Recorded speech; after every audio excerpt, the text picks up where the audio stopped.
الان بریم.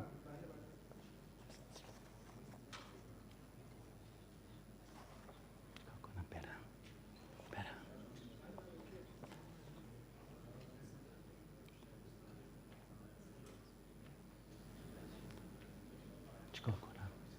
برم.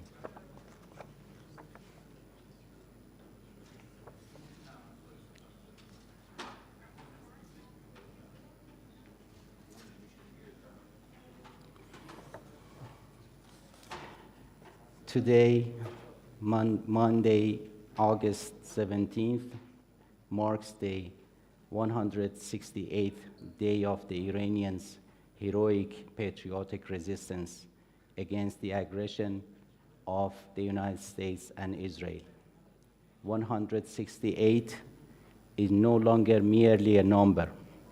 It has acquired a new meaning for the whole world. It represents the number of innocent young children whose lives were cut short in a savage, deliberate US attack on the Minov Elementary School, an atrocity that inflicted deep grief upon the Iranian nation and all free people around the globe. Yet, this deep grief has now transformed into a symbol of unity for all Iranians across the globe, regardless of their differences and disagreements, and has served as the driving force behind the endeavors of all Iranians, both on the battlefield and the negotiation table. In moments like this, words are never sufficient to convey fully the depth of our sorrow. However, this brief introduction, remembrance, have reaffirmed the value of every human life and underscored the importance of compassion and humanity for the whole world.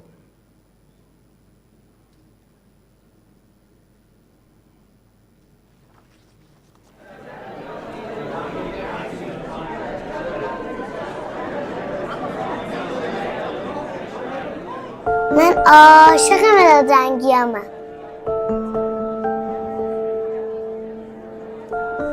مداد زرد برای خورشید، آبی برای آسمون، صورتی هم برای گلا.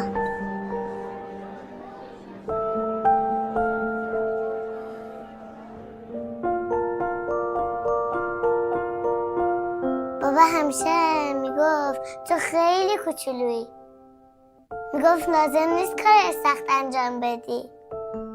بنده کفشمو میبست، برام لقمه میگرفت، مشقامو مینوشت.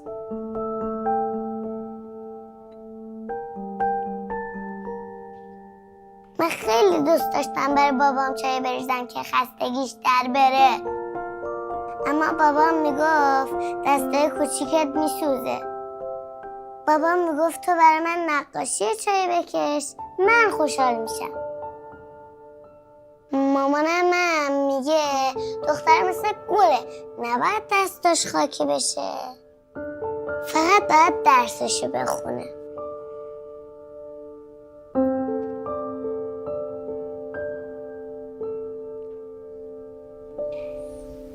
اینجا قبلا مدرسه ما بود.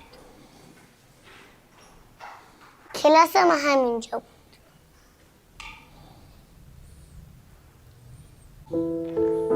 همینجا پشت این پنجره ها میشستیم کنار هم دیگه. دفترمون رو باز میکردیم و مداد رنگیامون رو در میآوردیم. کلاس ما پر از رنگ بود.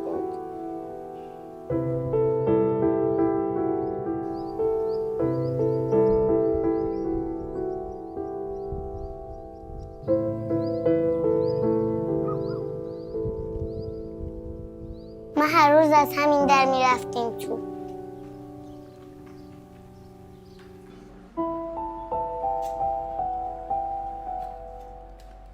اما اون روز هیچی مثل همیشه نبود.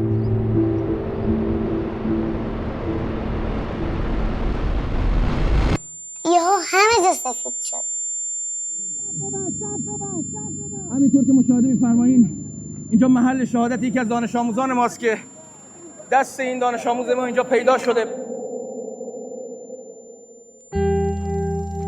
آسمون دیگه آبی نبود.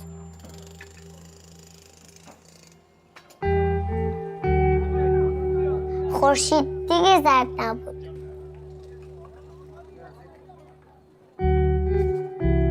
گلا دیگه صورتی نبودن.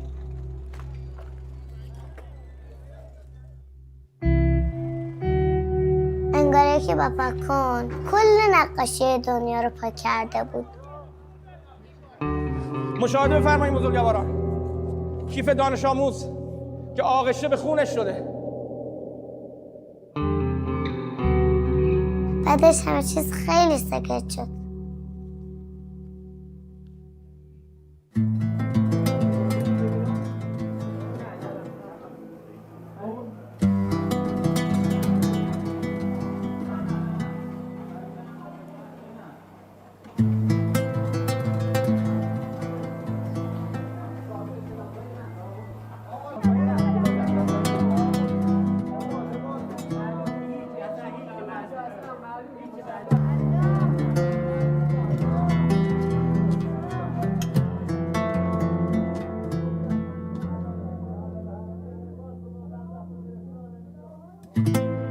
بابام راست میگفت.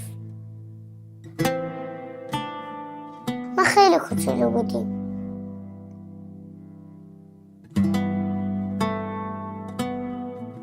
زورمون با اون موشکای بزرگ نرسید. این کتاب ریاضیشه، اول دبستان. گوشه کارهایی که انجام داده برای مدرسه، تکالیف مدرسه‌شون اینجا گذاشته. چی گناهی کرده؟ جعبه مداد رنگیش هنوز داخل کیفشه. همه مداد رنگی همونم زیر خاک موند.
اولش یکم سخت بود، اما بالاخره من و بچه‌های دیگه پرواز کردیم. رفتیم تو آسمون. حالا تمام آسمون بوی گل میده. فرشته ها اینجا هستن. بند کفشامون رو میبندن، برامون لقمه میگیرن، حتی مشقامون هم مینویسن. اونا میگن خدا روش به همه موشکا میرسه. انتقام تک تک شماها رو با همون موشکا و پهپادهای ایرانی میگیره. نمیذاره آدم بد و بچه های بیشتری رو اذیت کنن. فرشته ها راست میگن. اینجا هم همه چی خوبه. فقط دل ما بچه ها برای مامان بابامون تنگ شده.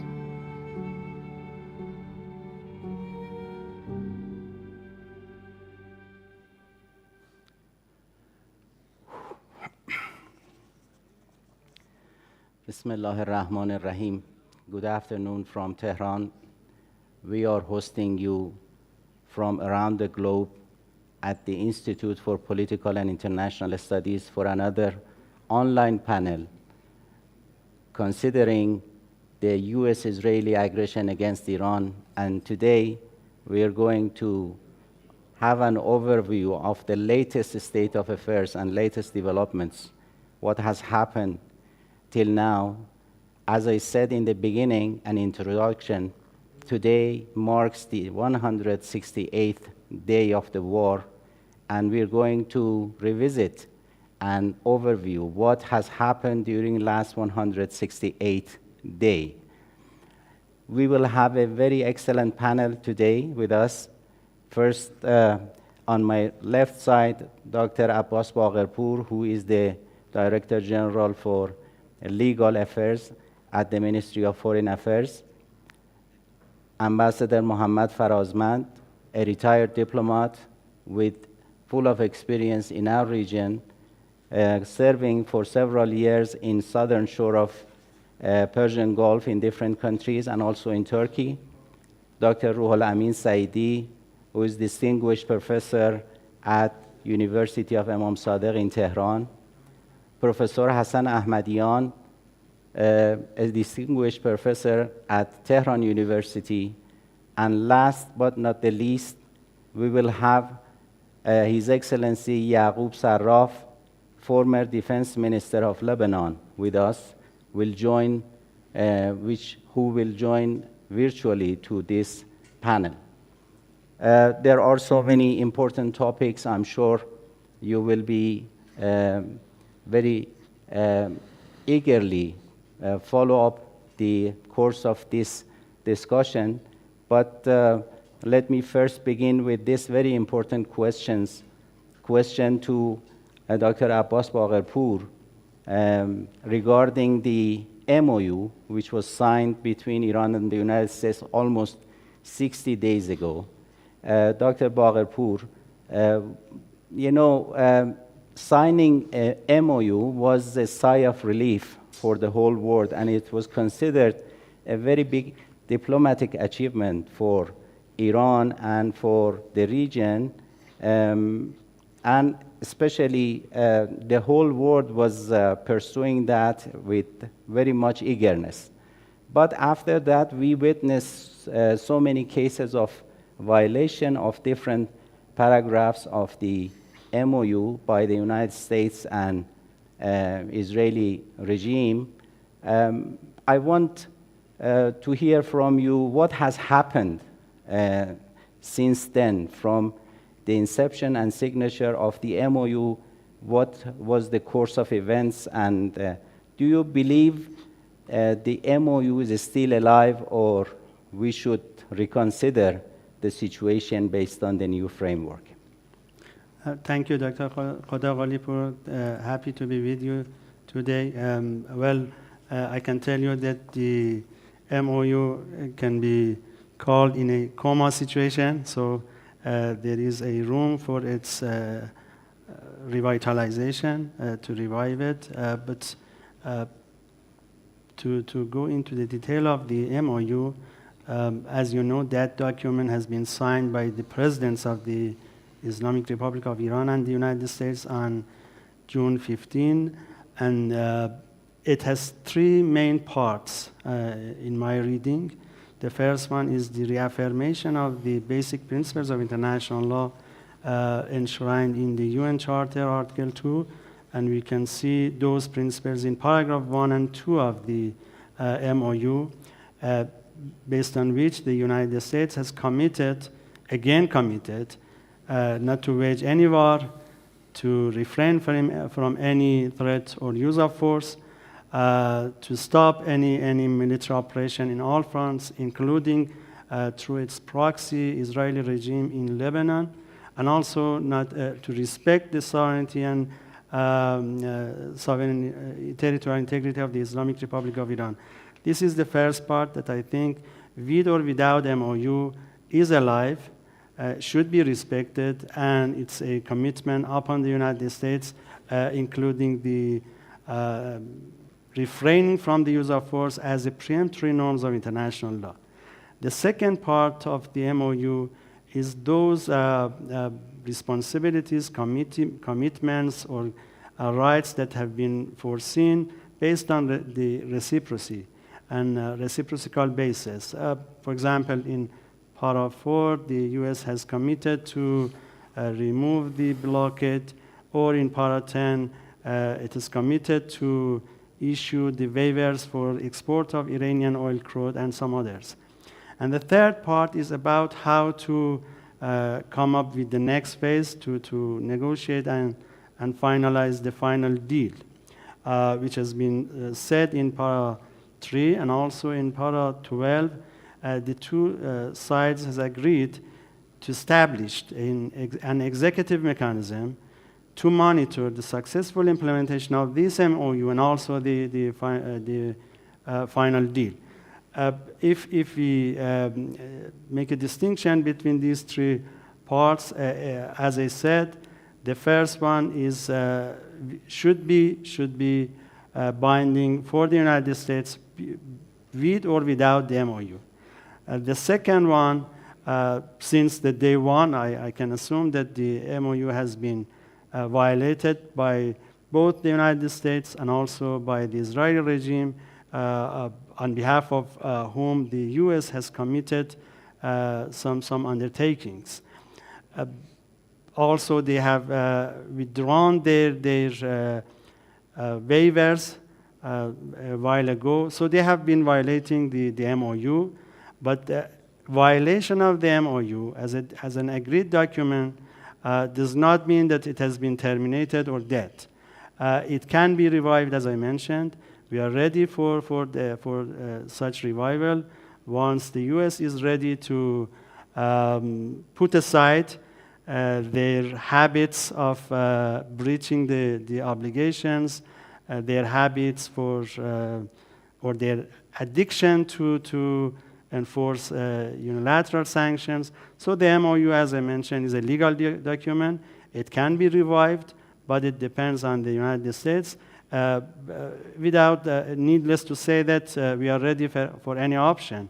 So if that not works, we have been proving time and again that we are ready to defend ourselves, defend our nation very resolutely, and I'm sure everybody has gotten this lesson because of that third imposed war.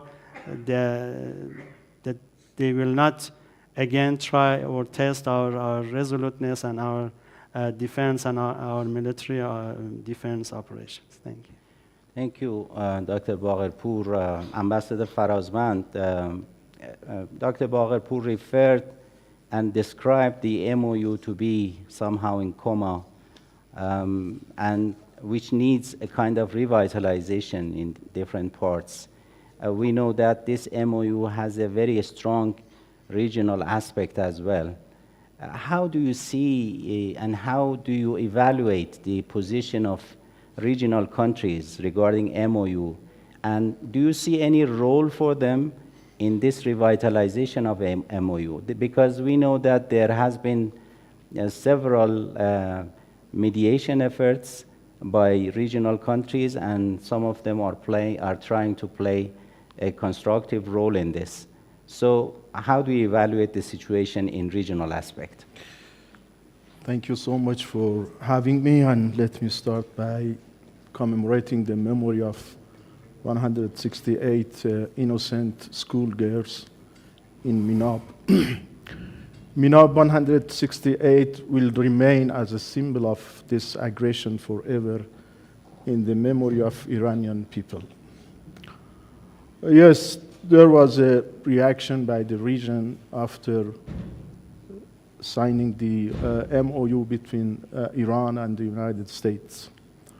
As you mentioned, at least two countries in the region, apart from Pakistan, I mean, Oman and Qatar, they play a role to reach to this agreement between Iran and the United States. But unfortunately, less than a week after the signatory date, we witnessed a meeting in the region. Secretary of State of the United States traveled to Manama and had a joint meeting with the GCC counterparts. The statement which was issued by this meeting was in contrary to the MOU articles. Whatever was put aside in MOU, they bring it back on the table with Rubio. We reached to some common, understanding with the United States to put aside some issues, including, the Iranian missile potential and Iranian conventional military capacity. They again start talking about the Iranian missiles.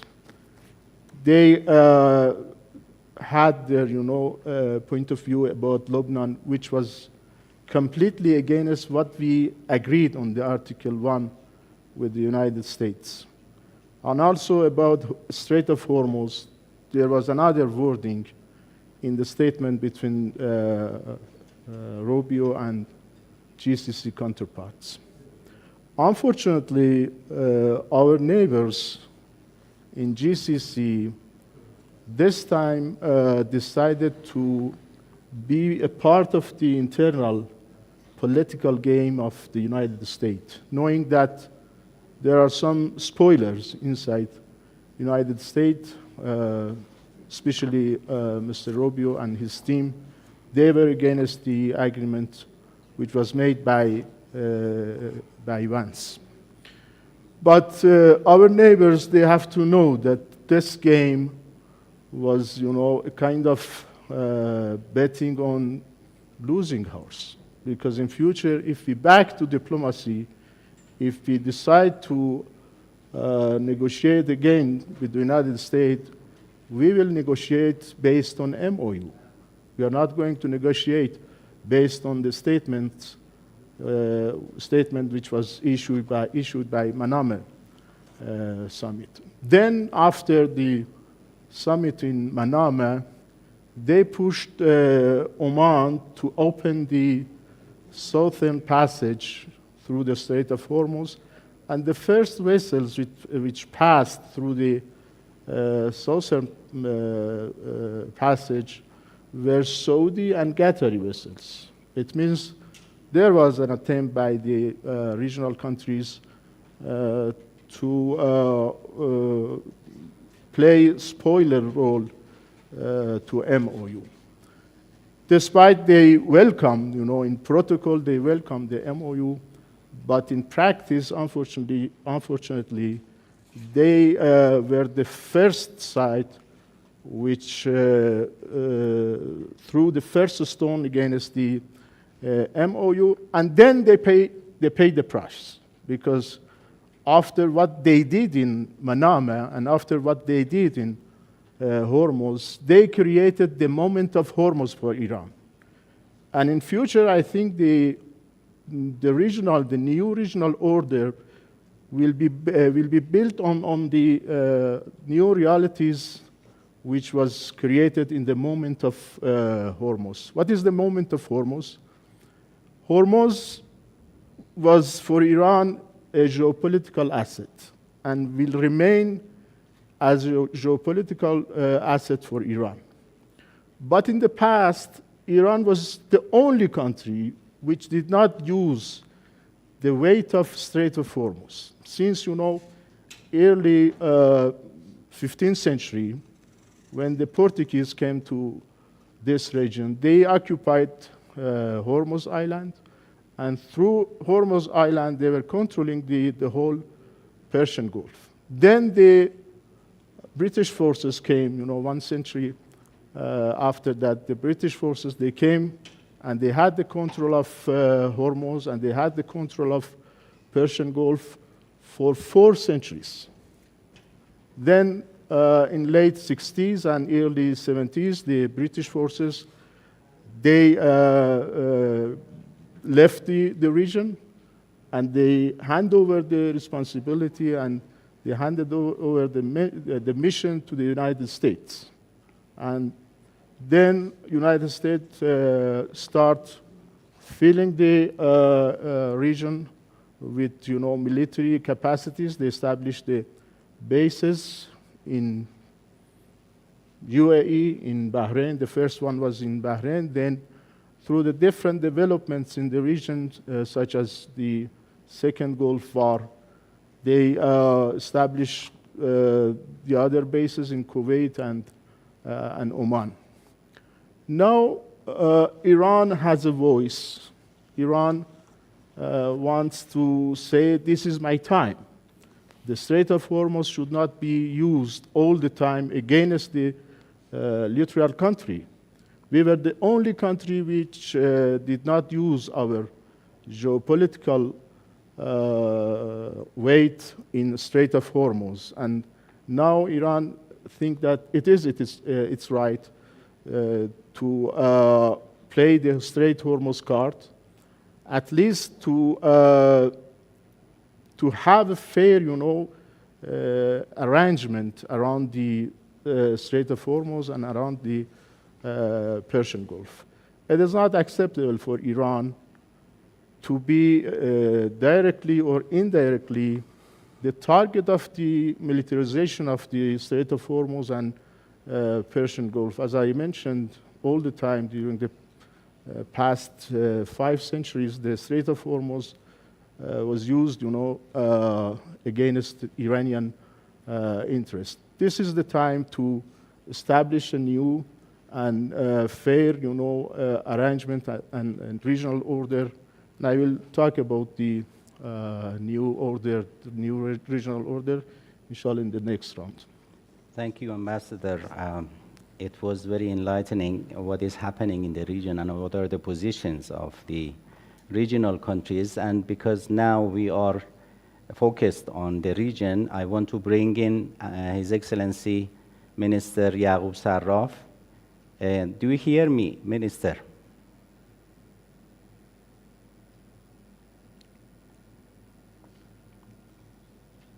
Minister, do you hear me?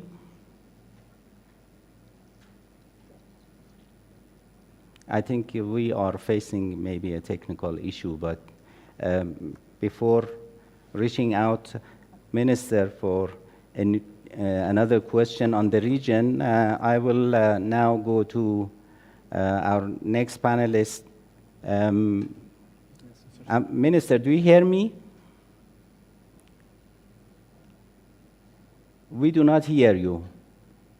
I think you need to unmute.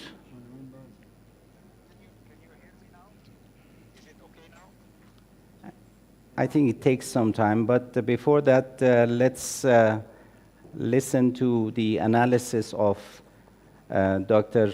Ruhollah Amin Saeedi. Dr. Saeedi, since the beginning, we heard a lot about the internal debates inside the United States. We even heard from our negotiators in the first round of talks in Islamabad that they had to check whatever was suggested by the Iranian side to check not only with Washington but also with Tel Aviv. But at the same time, there are so many debates inside the United States, and some extremist groups are talking very differently with the official position of the United States administration.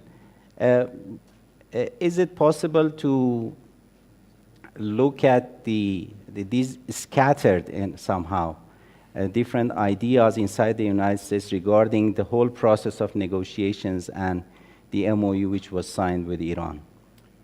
In the name of God, thank you for inviting me. To answer to your question, I want to quote from Hans Morgenthau, the father and the key figure of classical realism. He has some pieces of advice for politicians, for statesmen. For example, he says, never put yourself in a position from which you cannot retreat without losing face, and from which you cannot advance without great risks. So it seems that Donald Trump has violated and has disregarded this advice from Hans Morgenthau since he decided to start military operations against Iran. And now he has got stuck in a dilemma from which he cannot retreat without losing face and from which he cannot advance without great risk. He's completely desperate, completely bewildered, baffled.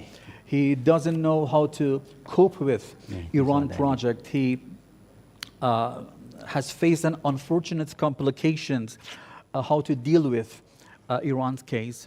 In order to answer such an important question, contrary to what public opinion may assume, U.S. domestic politics is not that much coherent. Naturally, there is too much controversies in Washington, in the White House, over many issues, especially regarding Iran's case. At the moment, there are many commentators, many thinkers, many practitioners who fervently believe that United States of America has suffered a major defeat, a devastating defeat, a humiliating defeat, and Donald Trump has no more leverage over Iran, and United States of America is in a weak situation. It has run out of its military assets, military ammunition, and this can jeopardize its position in the region and all over the world, especially vis-a-vis its opponent like China and Russia. Because of that, they have come to this conclusion that as soon as possible, United States of America should make concessions to Iran and walk away from this endless and useless war. They think that this can be considered as a major defeat for Donald Trump, and the sooner Donald Trump finish it, the better.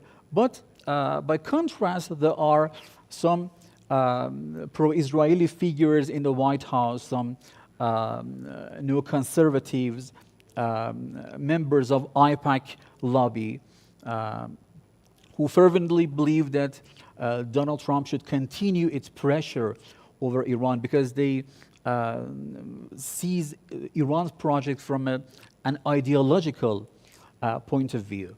And because of that, there is too much controversy, and it is difficult for Donald Trump to make decision.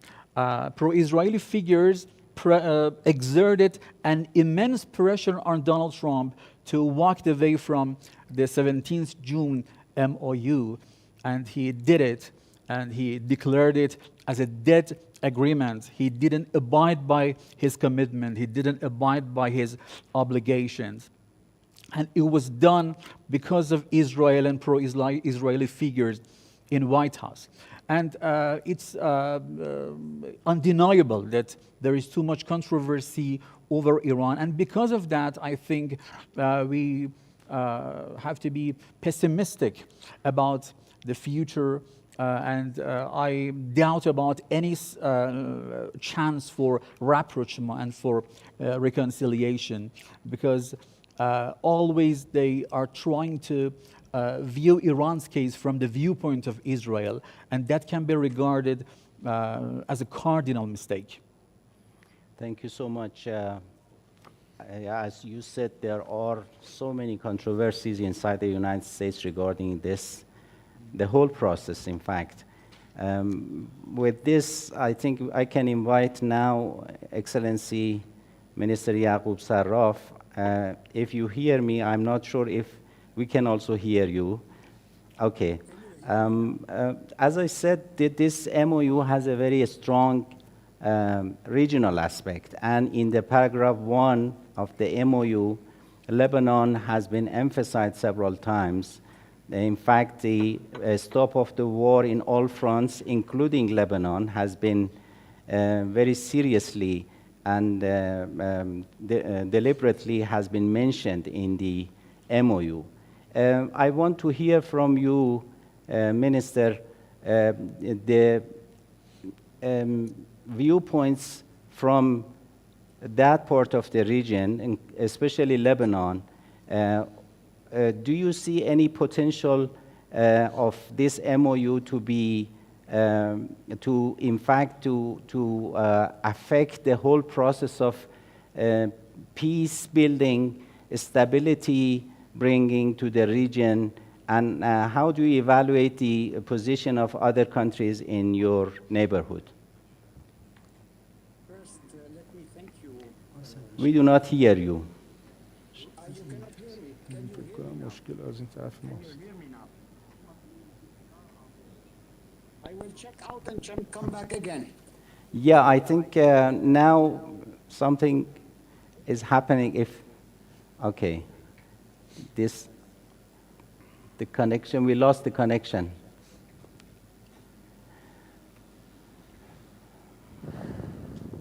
I think it takes again some time not to lose more time before going to listen to Minister Sarraf. Again, I come back to you, Dr. Bagherpour. We know that, I'm not sure if... Can you hear me now? Yes, it's fine. Did you hear the question? Yes. Okay, please go ahead. First, I need to thank أول شيء first thing رحمة من الله عليكم وسلام. And we cannot but mention the 168 remembrance of the 168 princesses that our cause has lost due to the aggression of America. Secondly, I will start my intervention by thanking His Excellency Dr. Shibani, Ambassador of Iran to Lebanon, for giving me the opportunity to share the panel with such distinguished speakers. The topic you're approaching today may very well be the most important global issue facing the whole world since World War II. And we cannot but emphasize on the importance of this MOU. However, one cannot jump to the latest developments without mentioning the succession of events that led to where we are now, starting with the success of the In my humble understanding, many parameters lie behind this aggression. The actors first, USA, Israel, Europe, GCC, Russia, and China, making this issue a global issue much more than a regional issue.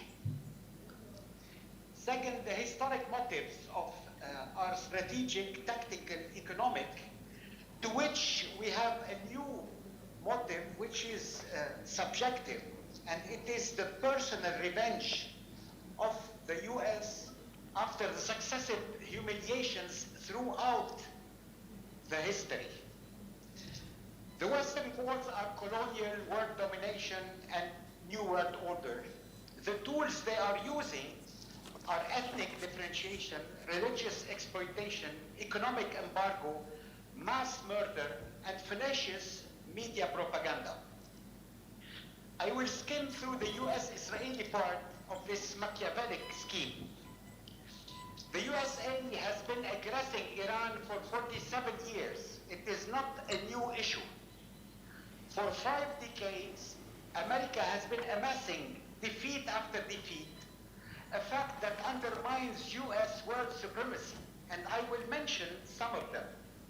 The success of the blessed Iranian Revolution, the failure to free the US embassy hostages, the very survival of Iran subjected to the toughest embargo in the last century, the failure to succeed in any regime change, and the 2024, 25, and 26 victories that challenged US hegemony. All these successive failures induced a sense of revenge in the US leadership and administration. With the revolution, USA lost the most important regional asset that would ensure the control over oil, logistics, and strategic interests. For Iran was the cornerstone of US interventionism in the Middle East, way more important than Israel. The realization of all agreements with GCC countries could not secure US interests in the region, especially with the expansion of China economic, military, diplomatic power. This gave more importance to Iran. The recognition of the fall of the USSR as the opposing political role did not totally enthrone US as the sole power, especially with the return of the Russian Federation under President Putin. Moreover,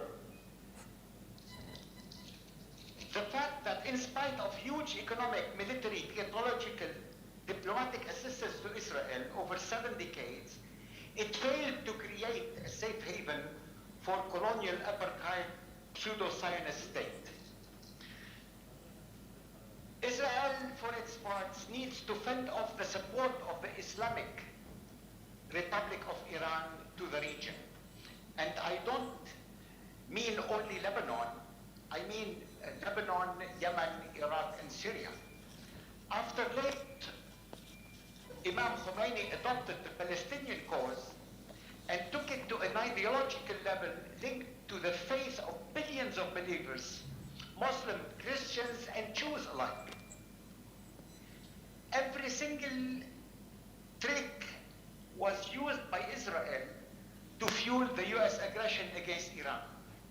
Fallacious nuclear threat, extremist Islamic sponsoring, fear of fragile GCC countries, suicide of most important political, scientific, diplomatic Iranian figures, the murder of Imam Khamenei, peace be on his soil, the murder of the Minab school children, the systematic bombing of civilian infrastructure, the forced personal threats to President Trump, and most of all, the infeudation of the world public opinion against Iran in Europe, UN, world forums, and press.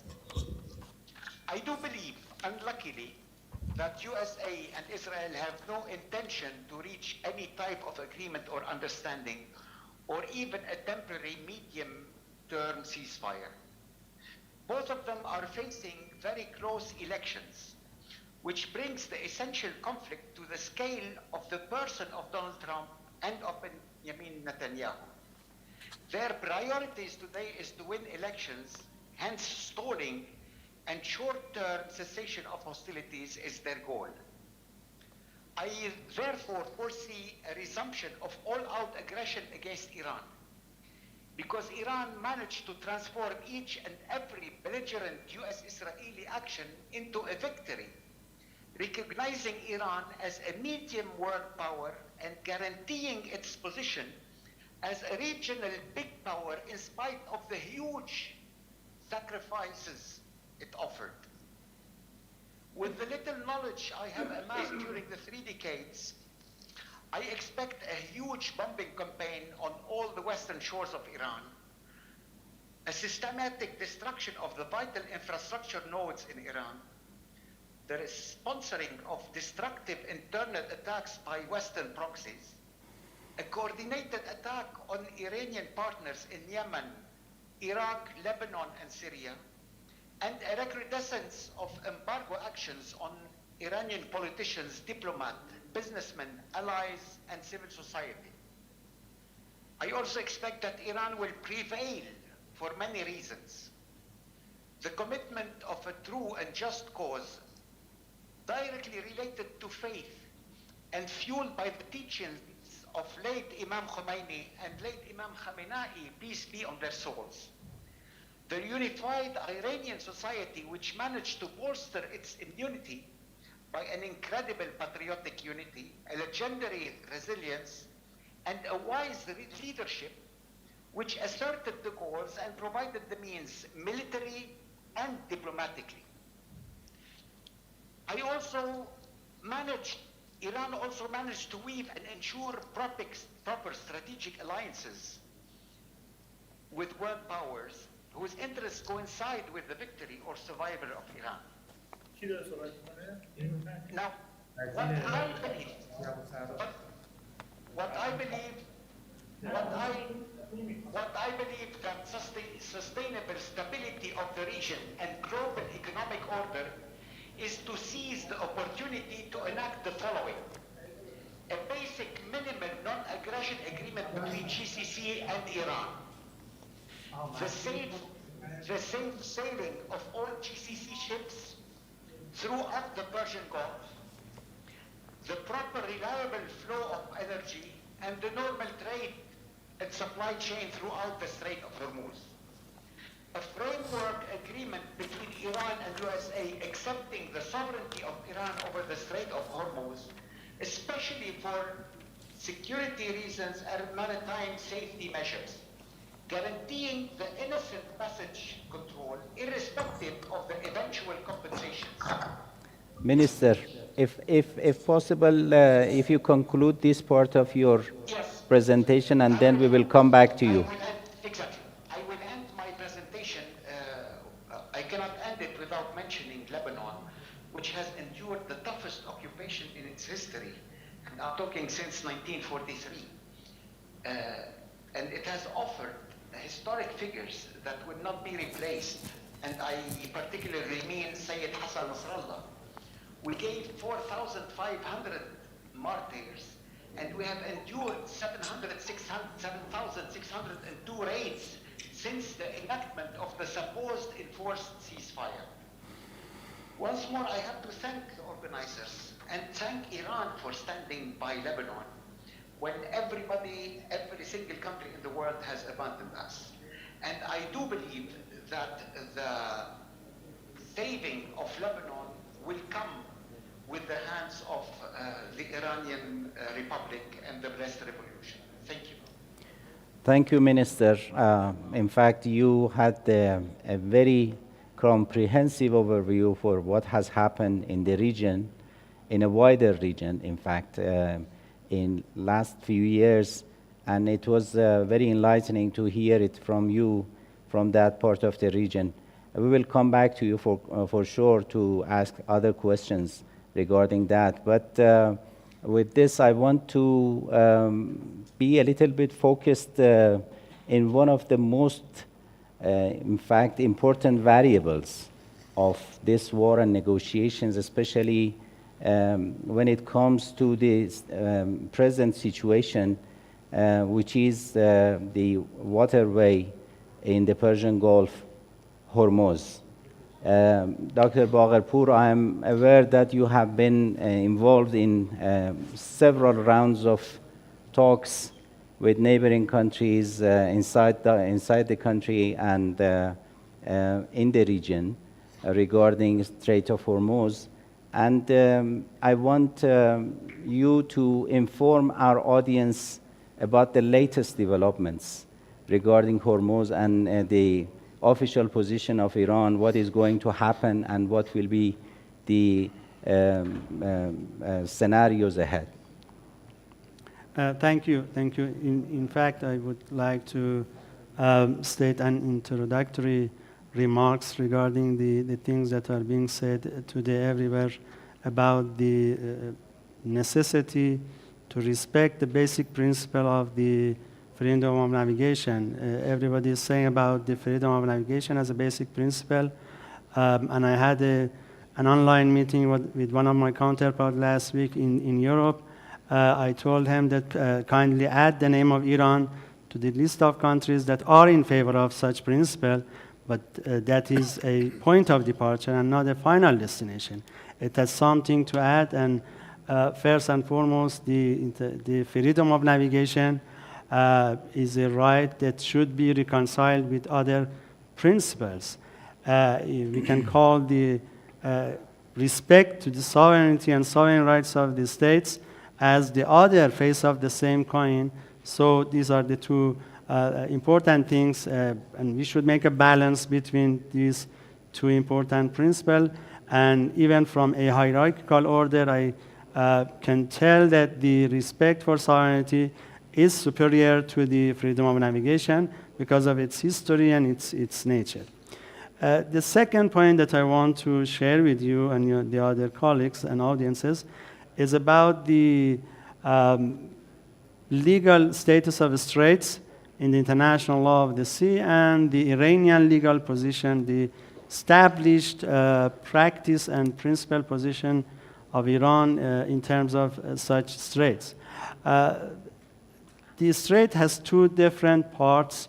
One, the concept and the definition of a strait, and the second one is the applicable legal regime, be it the innocent passage or transit passage.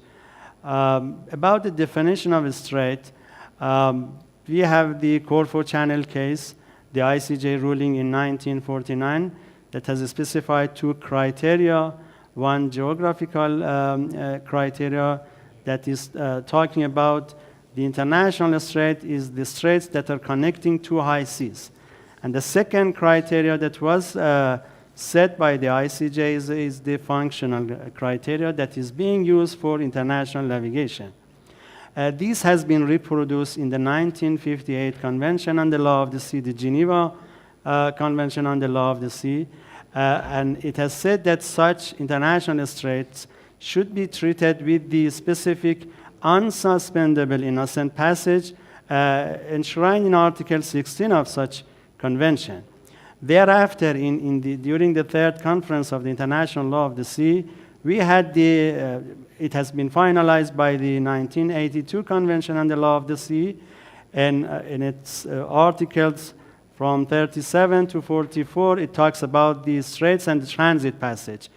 In Article 38, it talks about the definition of straits, and it says that the international straits are those that are being used for the international shipping and connecting two high seas and also to EEZ, meaning the exclusive economic zones. The important point is that, and then it says that those straits should be treated with the transit passage, which is absolutely unsuspendable, and it covers both the surface of the sea and also the airspace. And this is the difference between the 1982 and prior to that, the 1958 Convention. Iran's legal position has been that, geographically speaking, the Strait of Hormuz is not within that context because it doesn't connect two high seas. It connects a semi-enclosed Persian Gulf with the high seas, and that's why it should be treated differently. During the 1958 Convention, we had this legal position. The head of delegation of Iran in the second Conference of International Law, Dr. Matin Daftari, put a proposal that such a strait should be treated differently and in a very unique situation. And thereafter, because of that, and because of the Article 16 of the 1958 Convention that said it talks about the unsuspendable innocent passage for the international straits, we didn't accede to the 58 Convention. And because of the same reason, we haven't ratified, we signed the 1982, but we haven't ratified the 1982 Convention because of one of the most important things that prevented us to ratify it was that one. Because legally speaking, we believe that this is not a customary rule, it's a treaty-based rules, and we are not bound by it. And then it talks about, there are saying two things about the 1982. First, the transit passage is a customary international law rule. When we signed the 1982 Convention, we registered an official notes, meaning our interpretive declaration, saying that the transit passage is a package deal, because in 1982, they have agreed, the parties have agreed to have the limits of the territorial sea up to 12 nautical miles. And in return, as a package deal, they said that the transit passage should be applicable for the international straits. We have said in our interpretive declaration that this is a package deal. It's not binding for the non-parties to the convention. And now, some are saying that the transit passage is the customary international law. We have challenged this, and we have lots of evidences to say that we are not bound by that, even if it is being regarded as customary international law. The first one, as I mentioned, we had a very consistent legal position, at least throughout last 7 or 8 decades, that we do not regard the Strait of Hormuz as international straits, and it should be treated with a different special legal regime. The second one is that our legal position and also our legislation, our 1964 Law of Maritime Zones and also 1993 Law of the Marine Areas, we have made no distinction between the territorial sea of the Iranian territorial sea in the Persian Gulf, in the Strait of Hormuz, and in the Gulf of Oman. In the Article 1 of 1993 Iranian law, it says that Iran has sovereignty over its territorial waters, territorial sea, in the Persian Gulf, in the Strait of Hormuz, and in the Gulf of Oman. And the United Nations International Law Commission has said in its conclusion, because they have a work on the identification of customary international law of 2018, in the conclusion 5, it says that the legislation, the internal and domestic legislation, is those things that will be regarded or will be taken into consideration for the identification of customary law. And also for in the conclusion 15, it says that a state that has objected to something, it will not be binding upon that state. And we have said, and we have been proven to be as a persistent objector to the transit passage and also to the unsuspendable innocent passage. This is the legal position vis-a-vis the Strait of Hormuz. We are not bound by the transit passage. We are not bound by the unsuspendable innocent passage because of our laws, because of our legal position, and because of our situation or status as the persistent objector.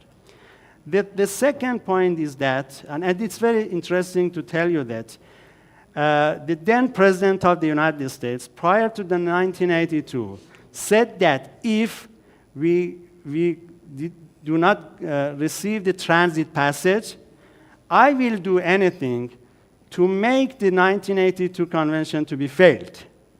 And it was by the pressure of the Nixon, the President of the US, that the transit passage and the 12 miles nautical miles for the territorial sea as a package deal was inserted in the convention. And the funny thing is that the US is not a party to the 1982. At least the US cannot say anything, any word about Iran and the necessity for respecting the UN Convention on the Law of the Sea or the transit passage. And regarding the customary nature of that, I have elaborated. Coming back to the current situation, these are the things that we have been saying from the beginning, so there is no differences between Iranian legal position prior to the revolution, during the Islamic Revolution, and even up to now. The important thing is that something was happening on 28th of February that has changed, in our view, fundamentally changed the circumstances over the Strait of Hormuz. This is a concept in the international law of treaty reproduced in Article 62 of the 1969 Vienna Convention on the Law of Treaty that says that the fundamental change of circumstances, the rebus sic stantibus maxim, can change the binding nature or can change the rules of international law of treaty.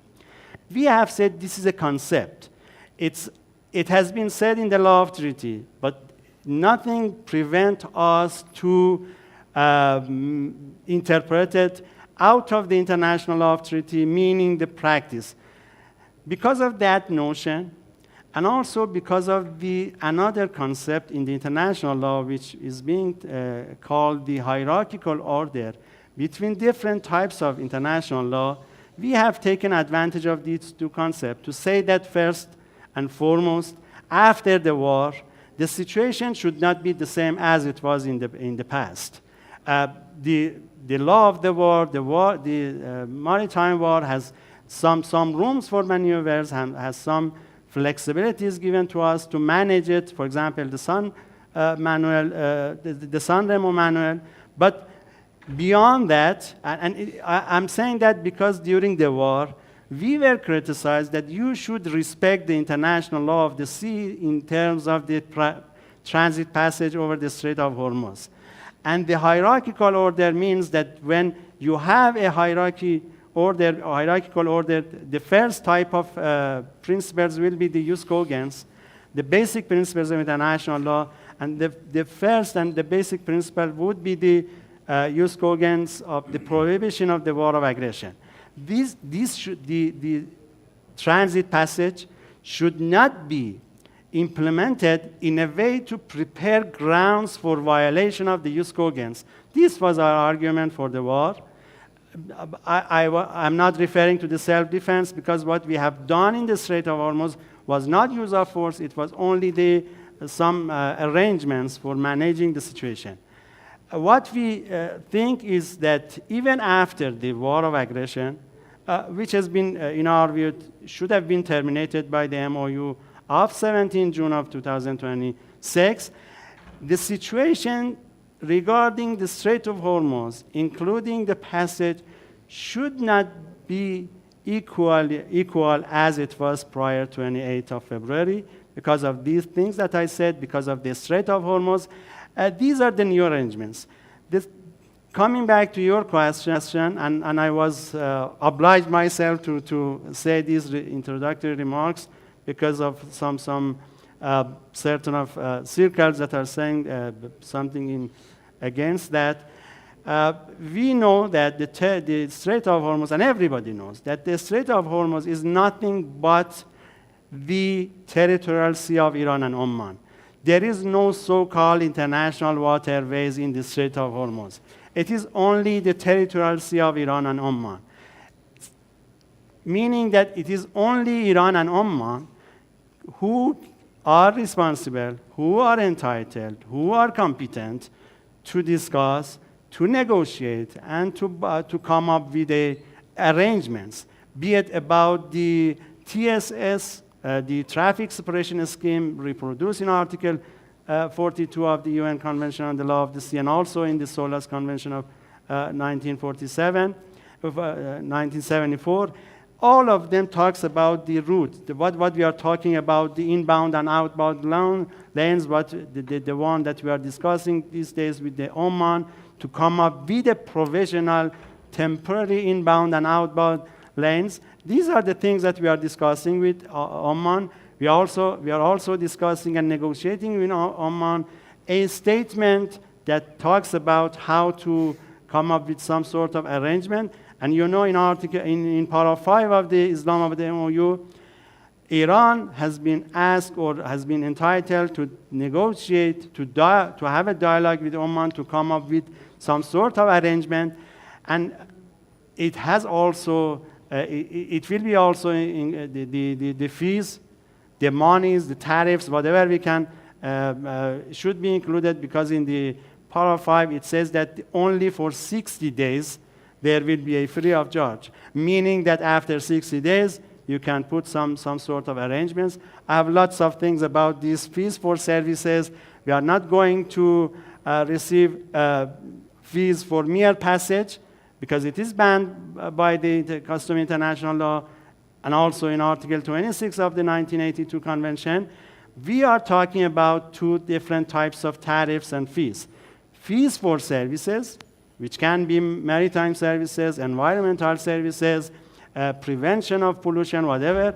And the second one is about the services or the fees or the costs that have been put on ourselves to guarantee, to realize the safety and security of the Strait of Hormuz, to make it a strait of peace, not being misused for confrontation, for act of aggression, to be used as it was misused by the US during the war, as a battlefield and as an origin to attack us. I was trying to be as brief as possible, but I don't know if I could or not. Thank you so much. I believe it was a very informative deliberation and most probably one of the most interesting parts of our panel today. You referred to some fundamental change in circumstances. Ambassador Farazmand, we have always been talking about these fundamental changes in the region. We believe that this has been a very important turning point, undeniable turning point for the region with so many immense implications on different topics in the region, even outside the region, in the whole world. And we believe that nothing can go back to pre-war situation. In such a situation, I think you agree that the region is experiencing a very important transition period. And so many ad hoc coalitions, so many moves by the regional countries are there and are witnessed. How do you evaluate these ad hoc temporary coalitions? Do you see them as a basis for the future security arrangement in the region, or they are only some moves by the countries in the region to protect their interests and concerns? I think this is a very serious debate among the regional countries after what they have seen during the war, because one of the consequences of this war was the failure of the trans-Arab system. You know, what they built on their security, it was, basically based on the United States bases and outsourcing the security. The result was, I think, unsuccessful, and they are thinking about rebuilding their security. And one of the consequences, and one of the, I think, very rapid answers to this need was what was happened last week in Mecca. 3 regional countries gathered and they signed an agreement, which is a military defense deterrence agreement.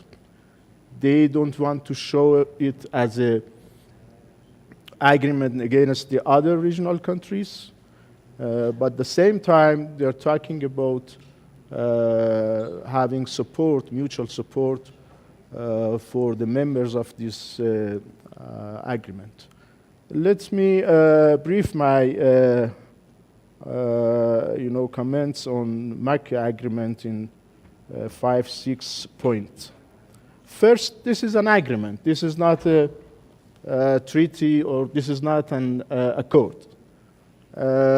So comparing the Mecca agreement with NATO, I think is not accurate. Even those who are comparing Article 5 of NATO treaty with this agreement, I think this, comparison is not accurate, because in NATO there is a mechanism, there is an army, and this is very clear. If one member of the NATO was attacked, what the others would do. But in this agreement, it is not clear. If one was attacked, the other 2 what they can do. Second, why Egypt is absent? Because we know all that this agreement essentially was cooked in the Quad kitchen. They had the Quad group since 2 years back, and they were active in regional issues, especially during the Gaza war. This group was very active. Just 1 week before the Mecca agreement, they had a gathering on the sideline of the God's Committee in Amman. But suddenly, they went for the agreement, and Egypt was not there. I think it is very important to see why Egypt is not there. Because Egypt is not a country. They are talking that Egypt later may join the agreement, but Egypt, among the regional countries, is not a country which you can have it on board after takeoff.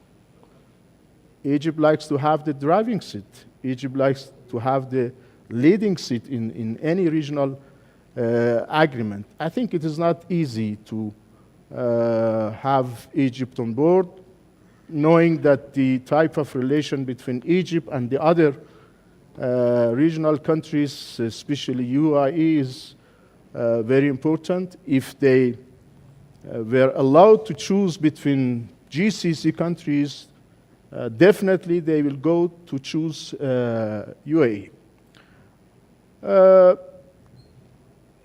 The next point is the serious and the quick test for this agreement was Yemen.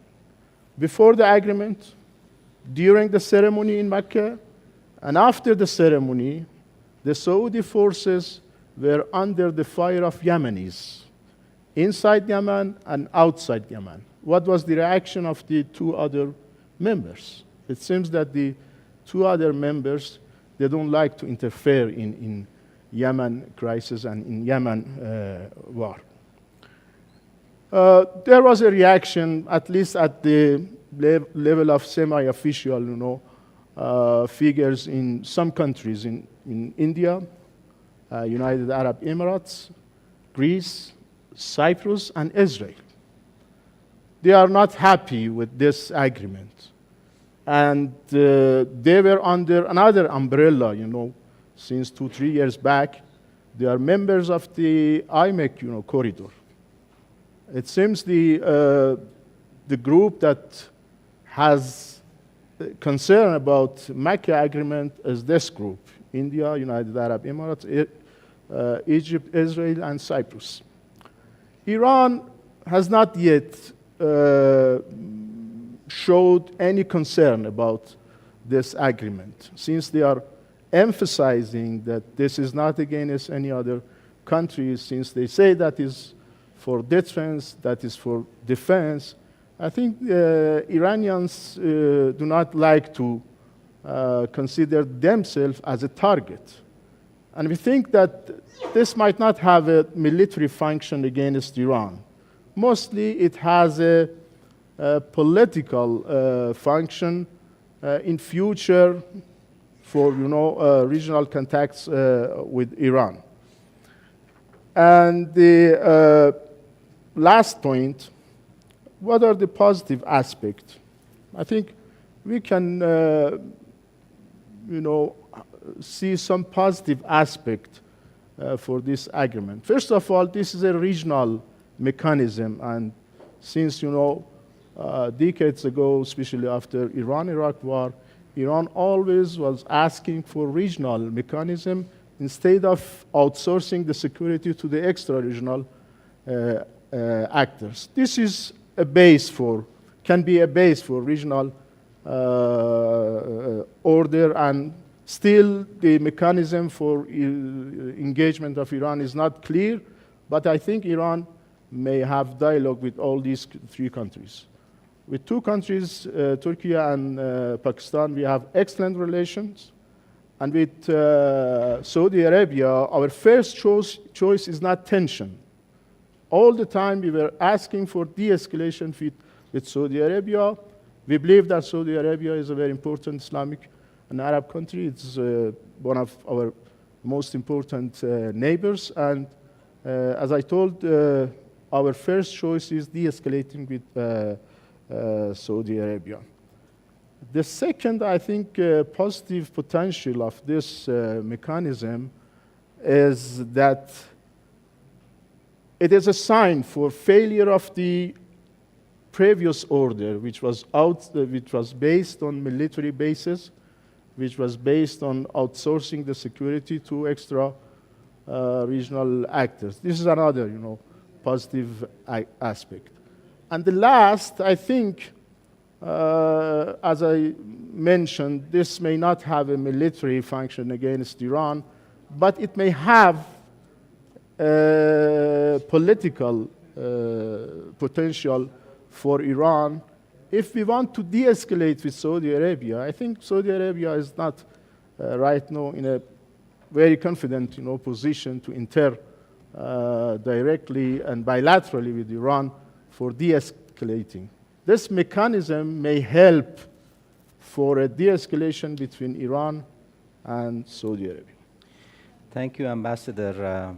With this, I think in continuation of what you said, I want to turn to Dr. Ahmadian.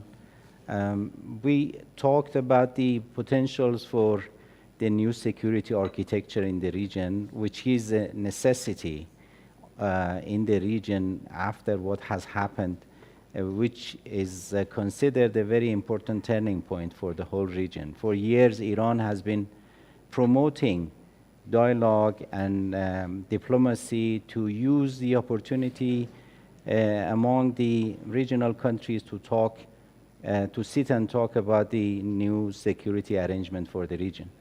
Do you see any possibility of the and potentials for these kind of talks right now, especially considering the paragraph 1 of the MOU between Iran and the United States, which between the lines is referring to this necessity as well?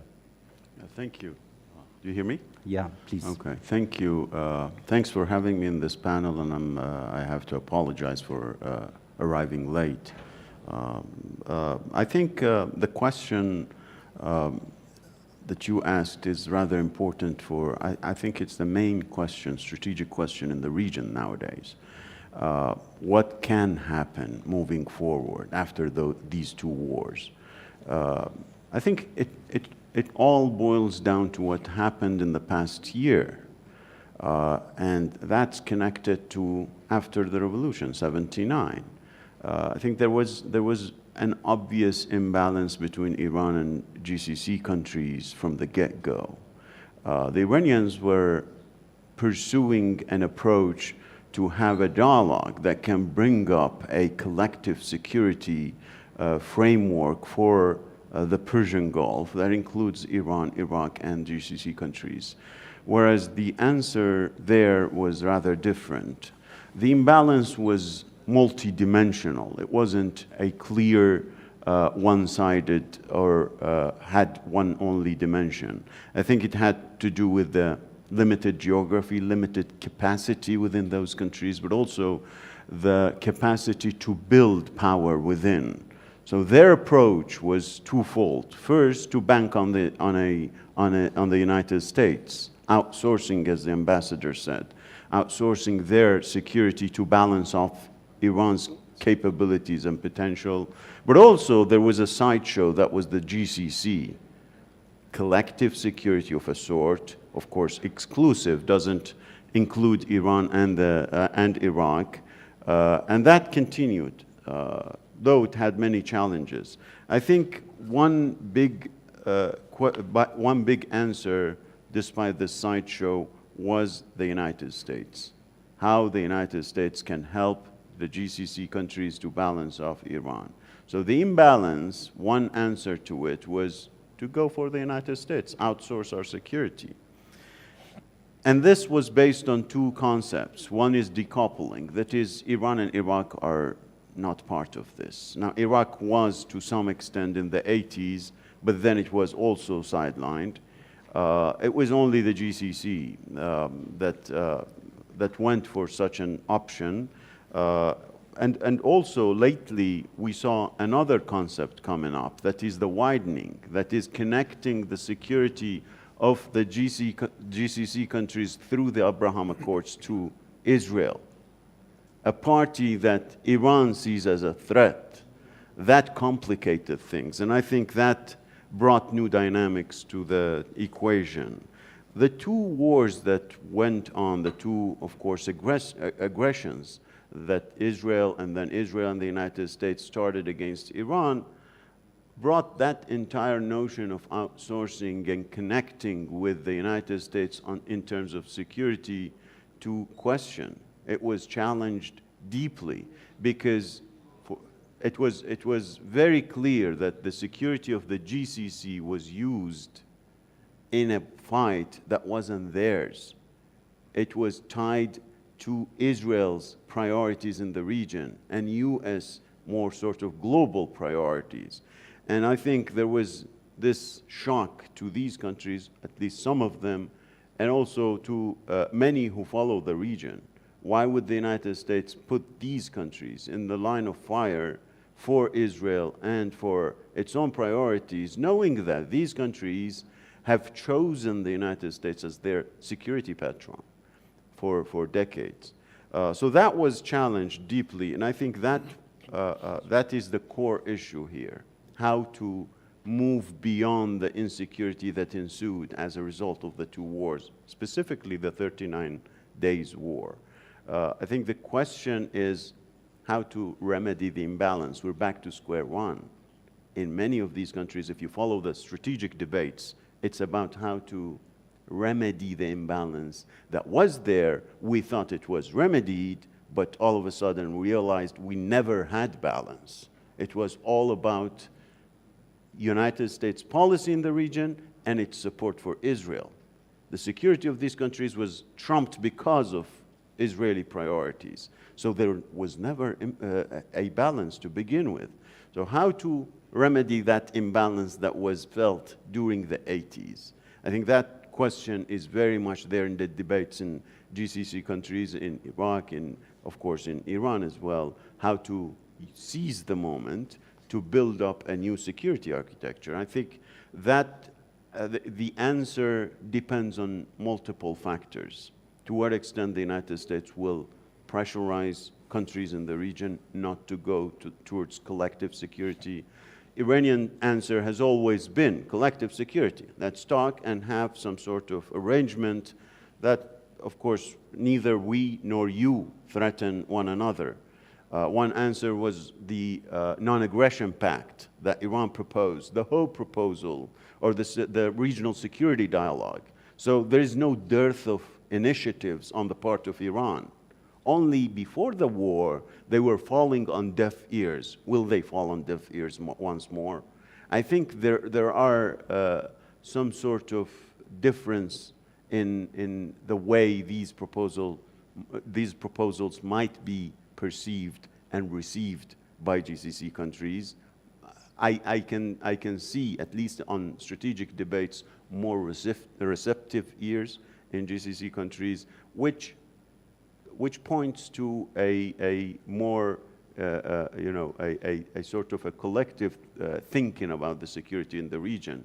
But at the same time, as the ambassador was explaining, there is another push, another sideshow, like the GCC before in the 80s, that we have to balance by banking on others against countries in the region. I don't see the tripartite agreement that far from the fall of the premise that there is a balance in the Persian Gulf.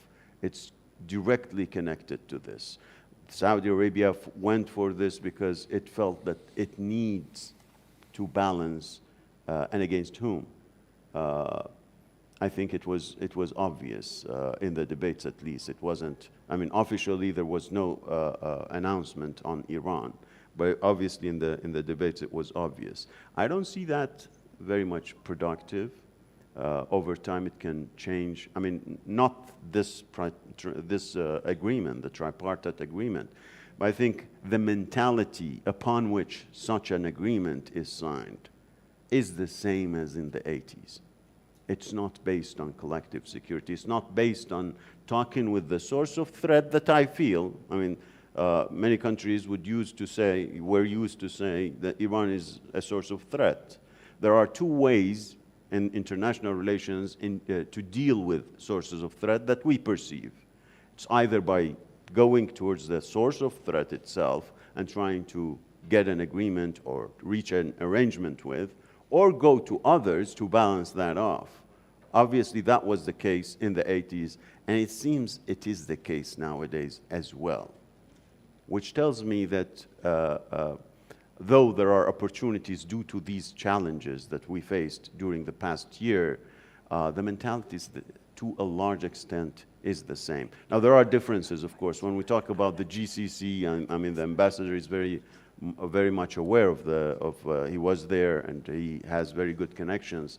There are different countries in dealing and approaches in dealing with Iran. But to what extent these differences can lead to a new arrangement that can be inclusive, that's another big question. I think collective security and the way to achieve it is the main strategic question in the region, and I don't see the mentalities have changed to an extent that can lead to a different outcome as opposed to what we saw in the 90s, in the 2000s, and in the past decade. I'm hopeful that strategic debates between Iranians and Arab counterparts can lead to a different way of engagement, but that's a hope.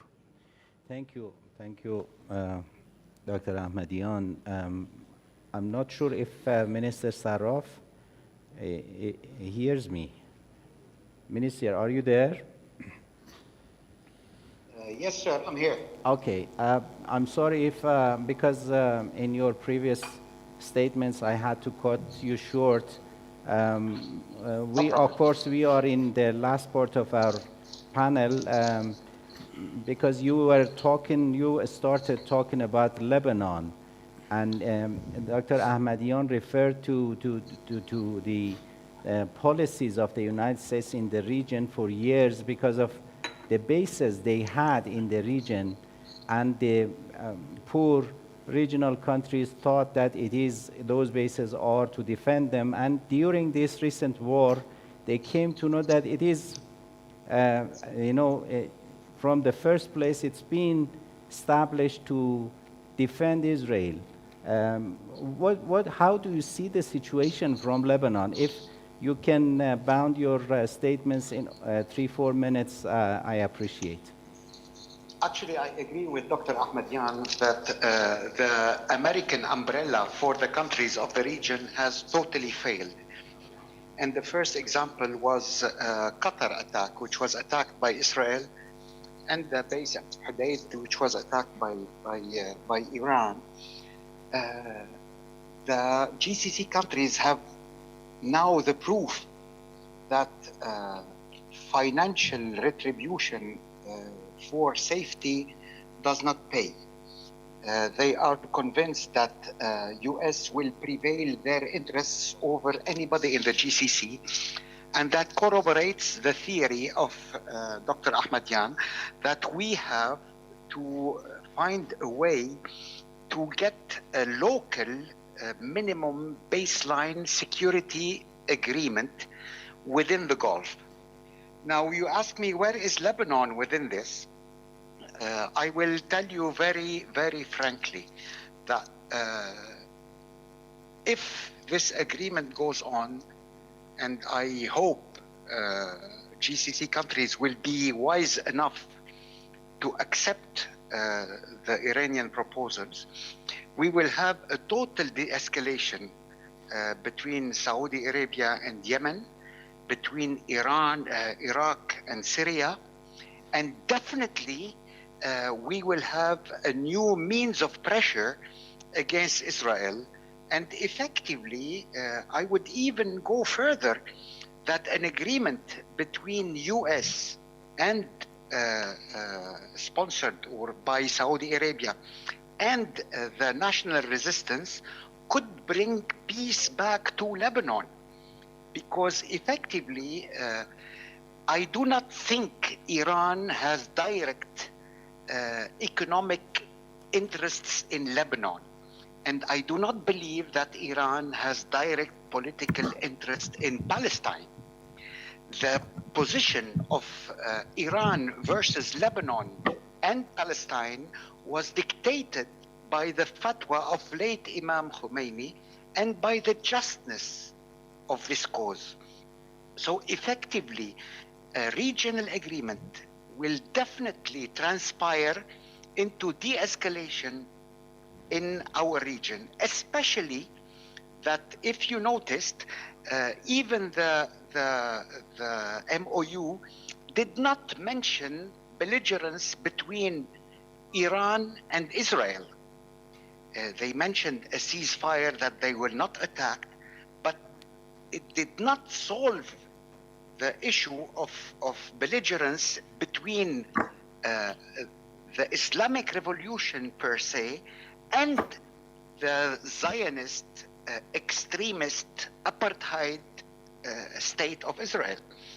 And this is where I honestly believe and pray and work for the promotion of the GCC Iran minimum baseline agreement, because you will be helping, you will be taking out Europe, China, and Russia from this hostage position that gave the Strait of Hormuz a global importance, because by closing the Strait of Hormuz or by blockading Iran and oil, you are acting on the whole world. And the instant there is de-escalation in the GCC, definitely Europe and the rest of the world will be out of this hostage position and will be more prone to peace talks or to sustainable safety agreements. And I do believe that this is the wisest position that Iran has taken, because not once in the history of Iran Gulf tension, not once has Iran refuted or rejected any step to get closer to a local Gulf agreement. And this is, I think, where we should work much more and open up much more, because the future, and this is, from this war, we have gotten three main certainties. No power on earth will defeat Iran. That's one. No power on earth will protect GCC countries other than a local agreement. And third of all, no power on earth will be able to give Israel the hegemony over the whole Middle East. And this is the convincing state that we have to innovate and go further and think of a more sustainable solution, of which Lebanon, Syria, Iraq, Cairo will accept. I just need to say one small comment about the tripartite agreement. You have three entities: an entity which has money but has no soldiers and no weapon, an entity which has an incredible industry and lots of weapons but not a lot of money, and a third entity which has lots of soldiers and power but no money. And so we married the Turkish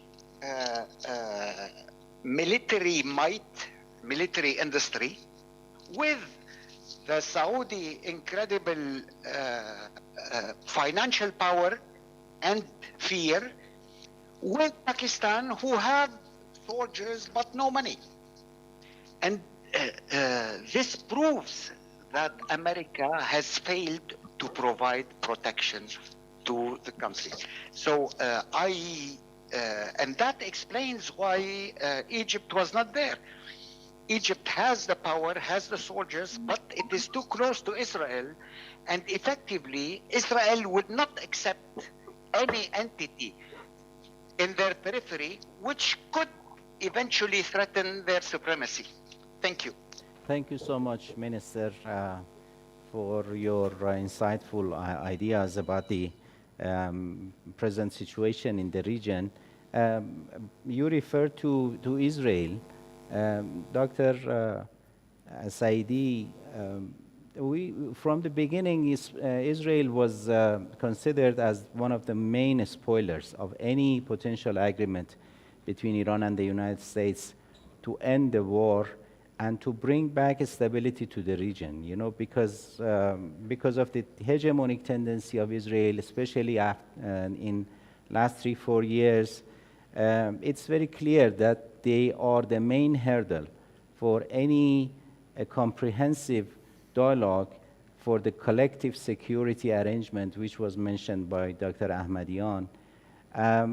So how do you see the attitudes in Israel, especially influencing the foreign policy of the United States? Well, Hans Morgenthau has another piece of advice. He says, never allow a weak ally to make decisions for you. So I think this is another cardinal mistake made by Donald Trump, because he allowed Bibi Netanyahu or David Barnea or the other pro-Israeli figures in the White House to make decisions for him and for the United States of America. At the moment, we can say that Israel is pursuing its national security and national interests at the expense of the United States of America, to the detriment of America. There are many people in Washington who fervently believe that Iran doesn't pose any critical or existential threat to the United States of America. Yes, it is an existential threat to Israel, but not to US. But the fact is that Israel managed to seduce Donald Trump to consider Iran as an existential threat to the United States of America. All of us know that previously the other American president would say that regarding Iran, all options on the table, which includes military operations. But none of them dared to attack Iran, because they knew for sure that such a decision could be extremely perilous and risky. But Donald Trump did it because Netanyahu and David Barnea and others managed to seduce him to attack Iran. And that was a vivid example of cognitive dissonance, cognitive error and misperception.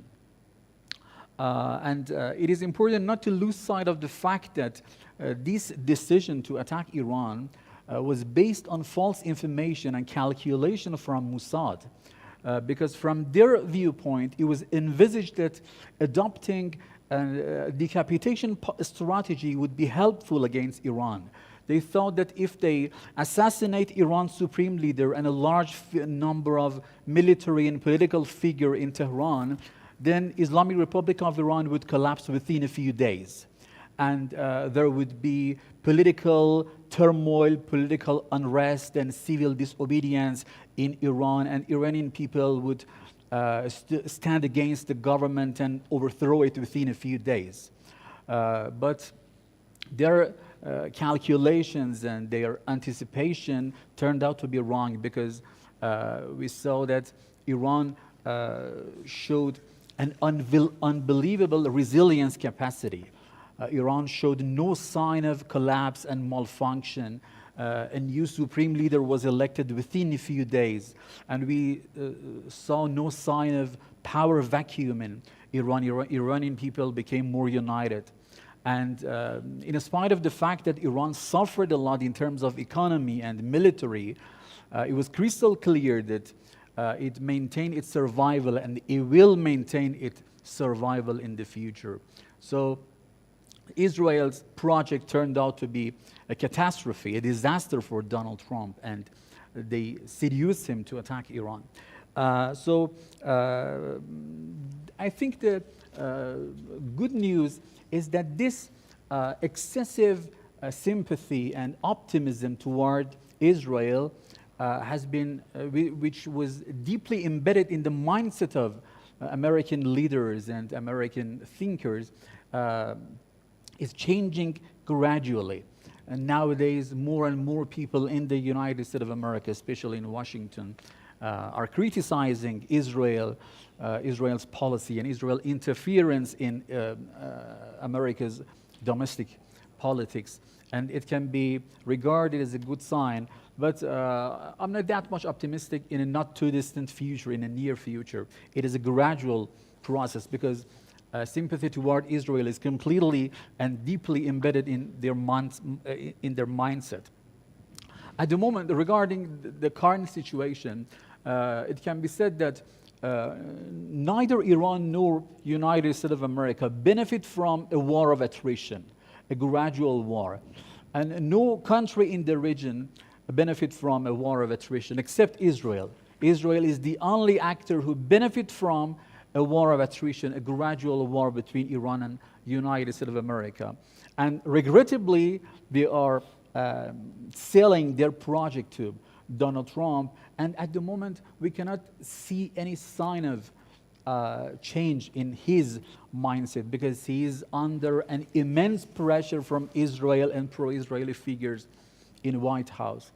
And I'm not that much optimistic that he can come to this conclusion that he has to make concessions to Iran and to accept this major defeat and to change his behavior toward Iran.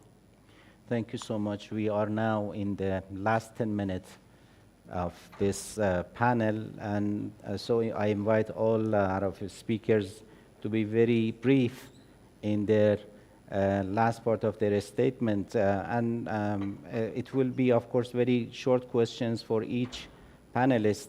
Ambassador Farazmand, you know, so many countries in the region have been supporting the aggression against Iran, even not only in the region, but outside the region. You know, the complicity of some countries is very clear for Iran. What does Iran expect from its neighbors and maybe in the wider region from the regional countries? First of all, I think if they want de-escalation, if they don't like war between Iran, United States, and Israel, they have to be careful about the role of spoilers. Because, yes, we had a very serious war, and we had very serious negotiation, and we now have the Islamabad MOU.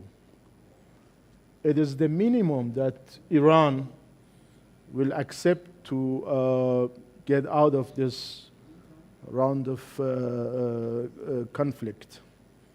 They have to accept that Iran did not lose the war. Iran did not lose a very big plan which was against its territory, against its sovereignty. And at the end of the day, if they are worried, if they have concern over the Strait of Hormuz, as I mentioned, Strait of Hormuz is a strategic asset for Iran, and Iran does not want to reduce the role of this strategic asset. It means that Iran, at the end of the day, with any arrangement, will try to return the importance of a Strait of Hormuz for transit, for energy, and for trade, as it was before. If we reduce the role of the Strait of Hormuz in energy and trade, it means that we are going to reduce our, asset. So at the end of the day, I think the Strait of Hormuz will open for all. And this is why Iran told during the war, it should be open for all. It should not be used against, Iran. It should not be a tool in the hands of American to sanction just, the literal country, which is Iran. Thank you, Ambassador. Dr. Bagherpour, normally we consider the legal language is a very more accurate language, describing the situation. In any negotiation, all parties of negotiations, somehow describe and define some red lines, some bottom lines, and some bargaining chips. What are the red lines of Iran and the bottom line? What are the future prospects of the region after all? For the Strait of Hormuz or in Yes. general? Well, I think there are some artificial red lines being written by some others, but in practice it was proven that they are just wishful thinking. So for the Strait of Hormuz, as I mentioned, Strait of Hormuz, geographically speaking, is only the territorial sea of Iran and Oman. That's why no other alternative other than Iran and Oman can decide about Oman, about the Strait of Hormuz, about the passage. Certainly there are some sort of applicable international law, and when I am referring to the applicable international law, meaning that those provisions of international law that legally speaking can be applicable and binding for the states concerned. As I said, we have no objection to the freedom of navigation. We have no problem for the passage. And even during our consultation and discussion with Oman, we came to a formula so as to compromise between the Iranian legal standing and Oman legal position, because Oman is the party to the 1982 convention, bound by its provisions, including in particular transit passage, let alone that even Oman has registered an interpretive official declaration in time of signing and ratification that it should not be applied in a way that violate the basic interest of peace and security of Oman. So Oman even has some sort of consideration regarding that passage.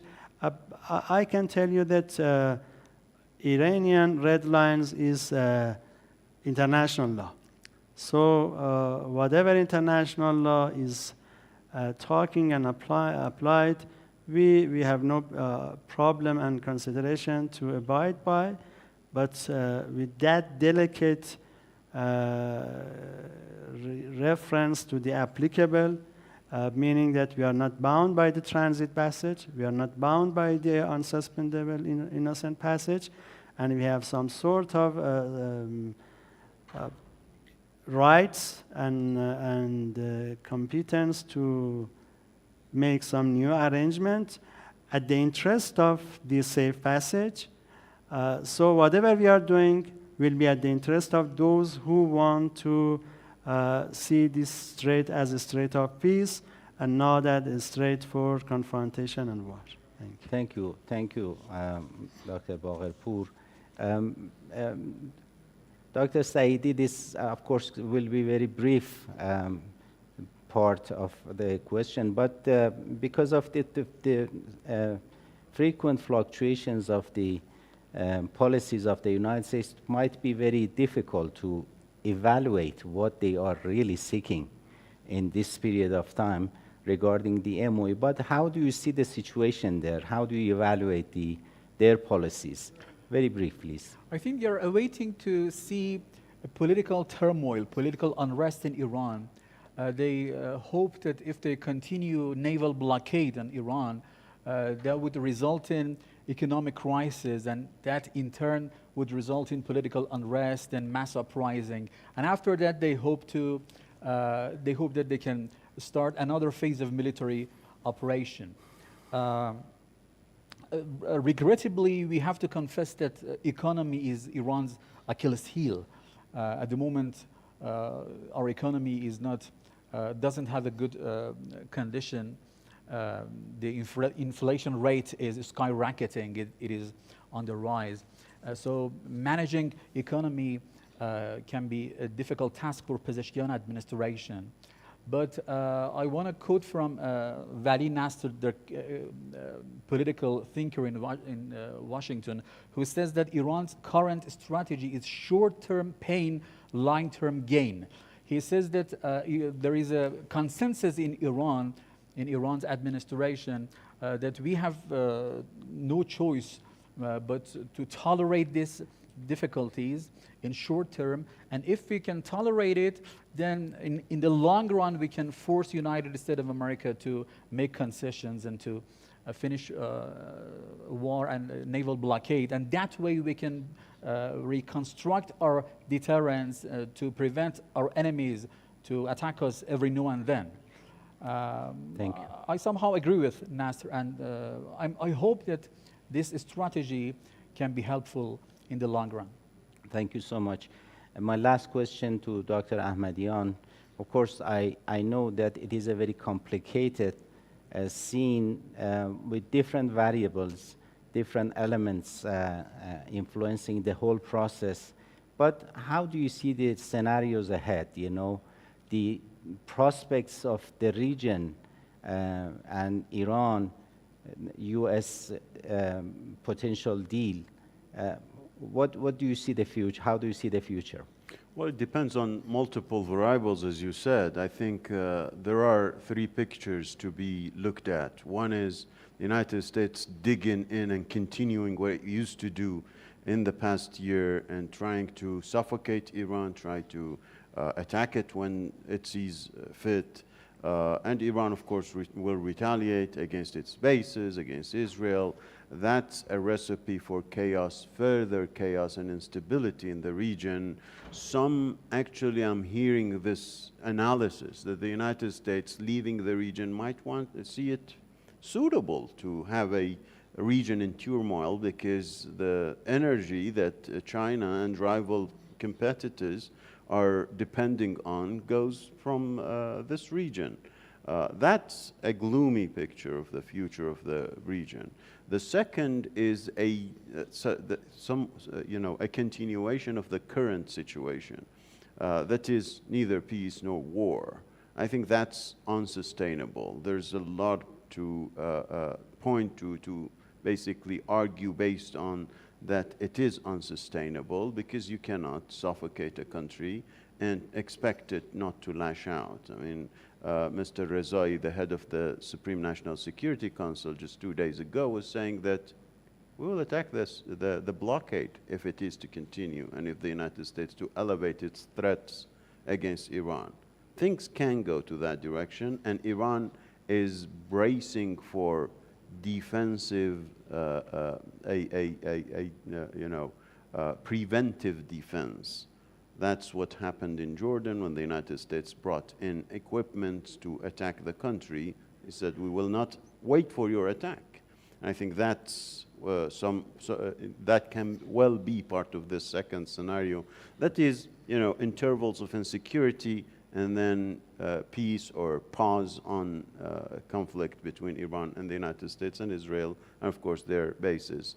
The third is a deal upon which Iran and the United States can reach an agreement, basically Iran and Oman, and then endorsed by the United States in the Strait of Hormuz, and then based on this, a new sort of security arrangement between Iran and GCC. I think that is the ideal situation for the Persian Gulf countries. Countries in the region should work for that, a deal that can spill over into the region. Iran, as the party that trumped and basically rendered U.S. security umbrella irrelevant, I think has a weight to repropose, because it has proposed before these wars and there was no listening ear. I think there is more receptiveness on the other part. Iran has the weight geographically and strategically that to offer, basically, based on this view, the third picture of the scenario, or the third scenario moving forward, to propose proposals like the ones that were proposed before, that cannot be refused, basically, because they are tangible and can lead to security in the region. Thank you so much. I think we had a very rich panel today. It's very difficult to conclude, but let's hope for the best. Among all these very difficult scenarios and very difficult stage we are and the whole region is experiencing. I want to conclude this panel again with commemorating the remembrance of the 168 young children in Minab Elementary School. I wish you all the best from Tehran. Thank you so much.